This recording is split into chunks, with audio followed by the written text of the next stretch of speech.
In business, Reps speaker says creative industry can generate 2.7 million jobs. In entertainment, Nollywood actor Okorie Bakassi crowned king of Imo State community. And in sports news, NFF picks venues for Super Eagles, Super Falcons versus Cameroon friendlies. A very good evening to you and thank you for staying with us on Diamond 88.7 FM Ilorin.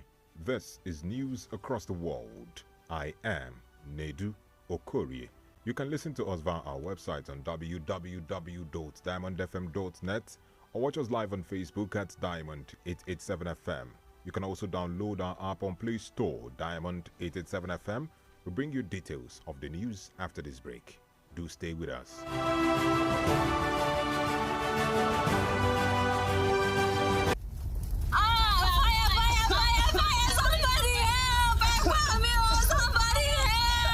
We've all heard about home fires taking lives and destroying all that a family owns. These tragedies are reminders for us to double-check for fire safety. Make sure your home has properly installed and working smoke alarms. Practice a fire escape plan. Never leave cooking food unattended for long. Teach children never to hide but leave if there's a fire. Switch off all electrical appliances when not in use. In cases of fire, remember, the most important thing to do is to protect lives first. This message is reaching you from Diamond 88.7 FM, Ilorin.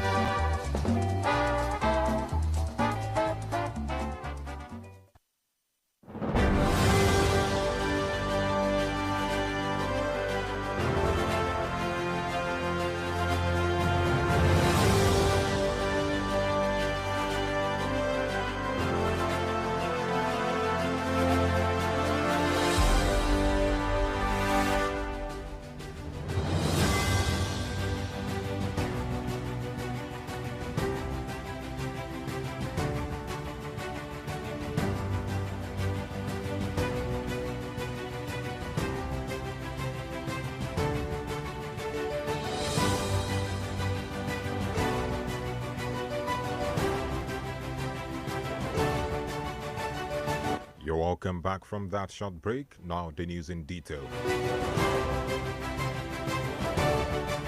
The federal government has announced the training of over 200,000 Nigerians in artificial intelligence (AI) and other emerging technologies as part of a national strategy to create a digitally skilled workforce and position Nigeria as a continental leader in AI-driven innovation.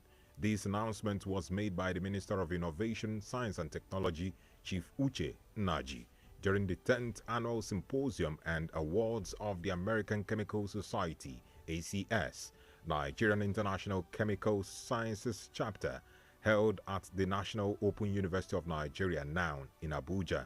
Chief Nnaji was represented at the event by Dr. Patrick Oguma, Special Assistant to the Minister and Team Lead, Technical and Administration at the Ministry's Project Delivery, Monitoring and Evaluation. He emphasized the importance of AI in transforming multiple sectors, especially when integrated with chemistry to address sustainable challenges. Meanwhile, a factional president of the National Association of Nigerian Students, NANS, Atiku Abubakar Isa, has publicly withdrawn his earlier allegations against Seyi Tinubu, son of President Bola Tinubu, admitting his claims were untrue. Recall that in a viral video, Atiku had previously accused Seyi Tinubu and the Minister of Youth and Sports Development, Ayodele Olawande, of inviting him to Lagos and offering him 100 million naira to support President Tinubu, claiming that he rejected the offer and was subsequently abducted on April 15, 2025. However, in a statement posted on his Facebook page, Atiku issued an apology to Seyi Tinubu, acknowledging that the story was fabricated. He also blamed the misinformation on one Ladoja Olushola, whom he accused of manipulating him in a bid to hijack leadership within the student body for personal gain.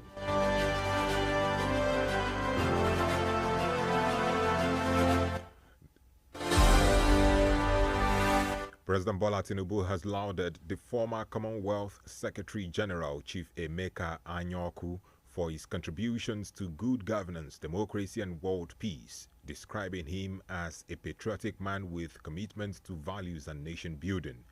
Tinubu made the commendation while inaugurating the Emeka Anyaoku Institute for International Studies and Diplomacy, located in the Nnamdi Azikiwe University premises, Awka.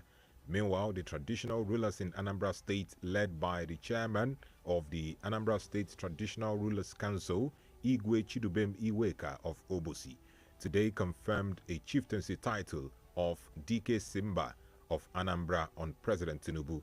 The title, DK Simba, conferred on the president literally translates to hero from another land.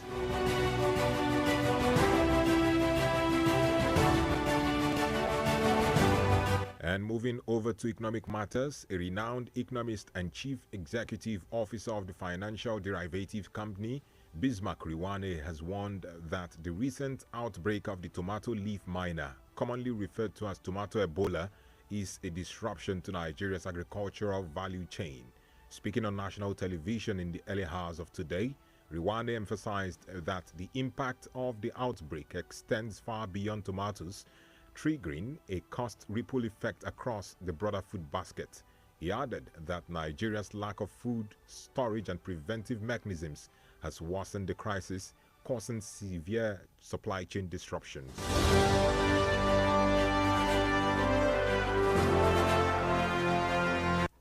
Because tomato is a perishable commodity, it also means that if there's the tomato Ebola and the price has increased and also the supply has reduced, it has a knock-on effect on so many other things. So I think that's where it is a problem. We don't have the storage, we don't have the preventive mechanism.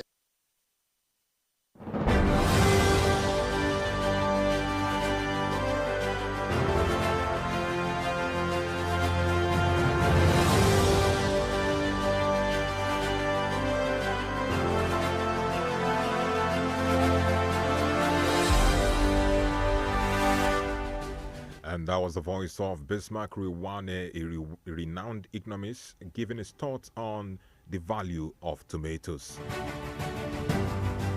And moving over to Kwara State, the administration of Governor Abdulrahman Abdulrazak of Kwara State has reiterated its commitment to transparency and accountability in project executions and fiscal policies. Senior Special Assistant to Kwara State Governor on Communications, Ibrahim Abdul Latif Akolu, made the remark while featuring as a guest on popular news and current affairs program Eba Adasi on Diamond FM Ilorin, Kwara State Today, monitored by Folorunsho Comfort and Aziz Abimbola.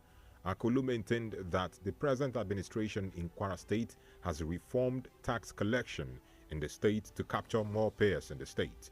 Recall that the state government recently announced an increase of 16% in the internally generated revenue IGR in the first quarter of 2024 compared to the first quarter of 2025.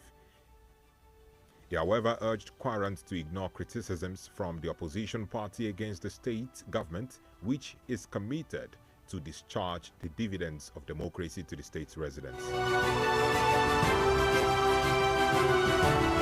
And moving over to other matters, a federal high court in Abuja has today heard that the radio broadcasts made by the leader of the proscribed indigenous people of Biafra, IPOB, Nnamdi Kanu, led to the killing of a former senior special advisor to former President Goodluck Jonathan, Ahmed Gulak, and others. An official of the Department of State Services DSS stated this as he resumed his testimony as the second prosecution witness in the ongoing terrorism trial of Kanu. The witness, who said he was part of the DSS team that investigated the complaint made against Kanu by the then Attorney General of the Federation, Abubakar Malami, said the defendant's broadcast also led to the killing of a retired judge, Justice Stanley Naji, and an intended military couple, Sergeant Audu Lucas and Private Glory Matthew. The witness, however, disclosed that Kanu, in one of his broadcasts, ordered his followers to enforce a sit at home in all southeastern states, and as a result, many people who went out of their houses on that day were killed.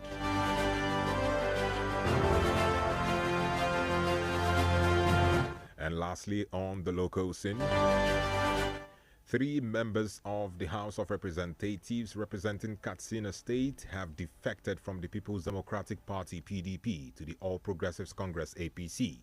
Their notices of defection were read by the Speaker of the House, Tajuddin Abbas, during plenary today. The lawmakers who attributed their defections to the internal crisis in the opposition party are Abdullahi Balarabe, Abubakar Aliyu, Yusuf Majigiri. Meanwhile, the Katsina State Governor Diko Rada was in plenary to witness the defections. The news across the world is reaching you from Diamond 88.7 FM Ilorin. We go on a break now, and when we return, we bring you foreign, business, entertainment, and sports news. Do stay with us. Follow us on social media, Facebook, Twitter and Instagram at Diamond 887 FM. Diamond FM, shining supreme.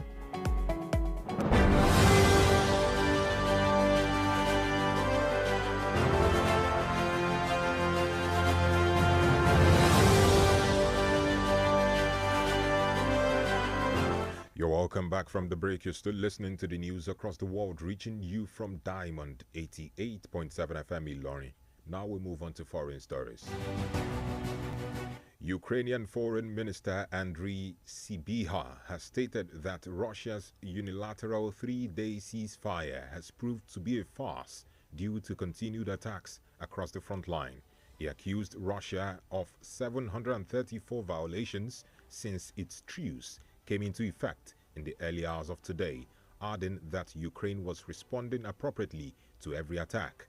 Russia's defense ministry, however, insisted that the ceasefire called by Vladimir Putin to mark World War II Victory Day was being observed and accused Ukraine of 488 violations. Still on the foreign scene, Syria's interim president Hamad al-Shara has stated that his country is holding indirect talks with Israel to prevent recent hostilities from getting out of control. The president, who is seeking to broaden ties with Western countries, spoke on his first visit to Europe since taking office in January. Recall that Israel carried out a series of airstrikes on parts of Syria last week, claiming it aims to protect the country's Druze minority from coming under attack by pro-government gunmen. Speaking to reporters in Paris, President al-Shara, who met on Wednesday with French President Emmanuel Macron, disclosed that the indirect talks would be made through undisclosed mediators. And that's it on the foreign scene. We now move on to business news.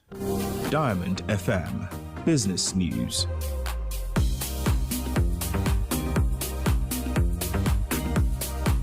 In our business update, Speaker of the House of Representatives Abbas Tajuddin has stated that a well-developed creative industry in the country has the potential to create an additional 2.7 million jobs by the end of 2025.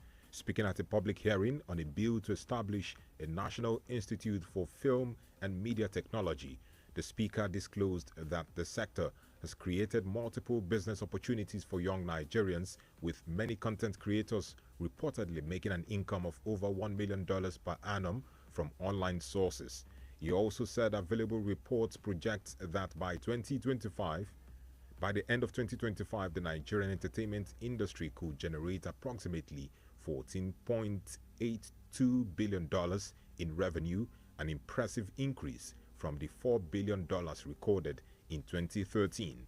The Speaker therefore said the establishment of the National Institute for Film and Media Technology has become imperative given the increasing need for access to quality technical and vocational education in Nigeria.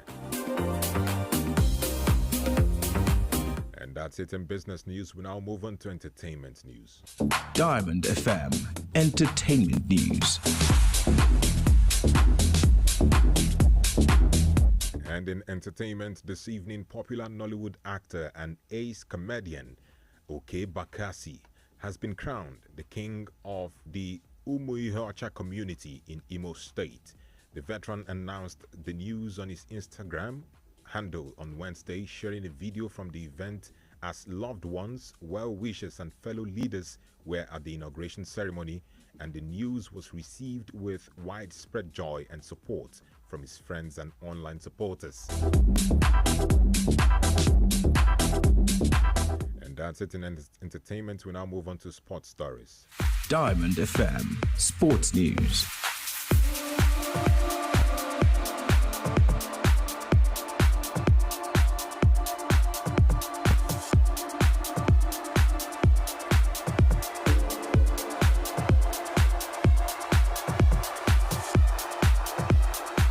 And in sports news, the Remo Star Stadium, Ikenne, and the Mobolaji Johnson Arena, Onikan, Lagos, will host the double-header friendlies between the Super Falcons and Cameroon. The first friendly will hold in Ikenne on Friday, 30th May, while the second friendly clash will take place in Lagos on Tuesday, 3rd June. The friendlies is set to help prepare the Super Falcons for the 2025 Women's Africa Cup of Nations. Meanwhile, Justin Madugu's side and the 9-time champions who came last in action against France last December will face Botswana, Tunisia and Algeria in Group B at the WAFCON finals. Still in sports, Sunshine Stars head coach Bobola Akinfolarin has expressed disappointment after his side suffered a narrow 0-1 defeat to Shooting Stars in the March Day 36 encounter of the 2024-2025 Nigeria Premier Football League NPFL season held at the Lekan Salami Stadium at Damasigba, Ibadan. The decisive moment came in the 84th minute when a late penalty was awarded to the host following a scramble in the penalty area.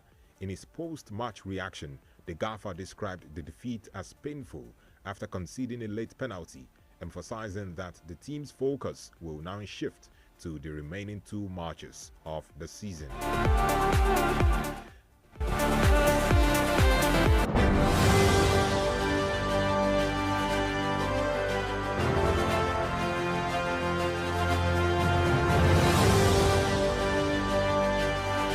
And with that, we've come to the end of news across the world. But before we go, here is the recap of the major highlights.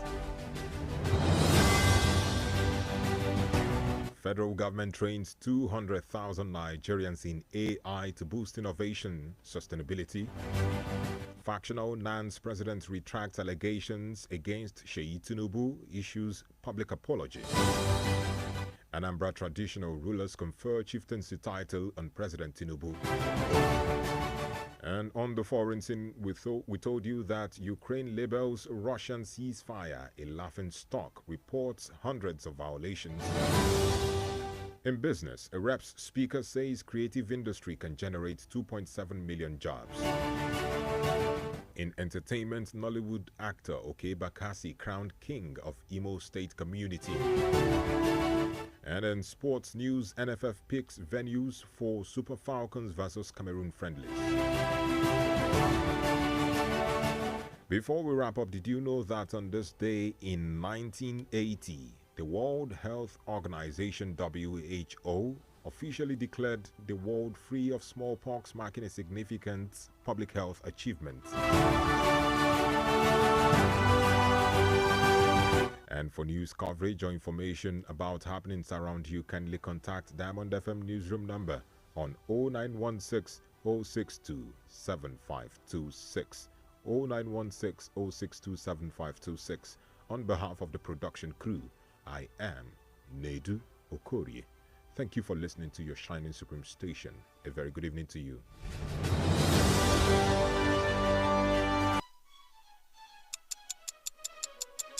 Hour after hour of quality programming all around the clock with us.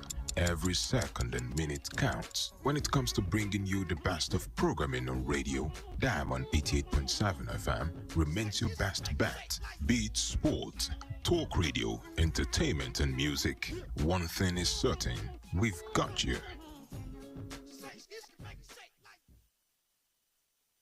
The sounds, the vibes, good talking, conversation.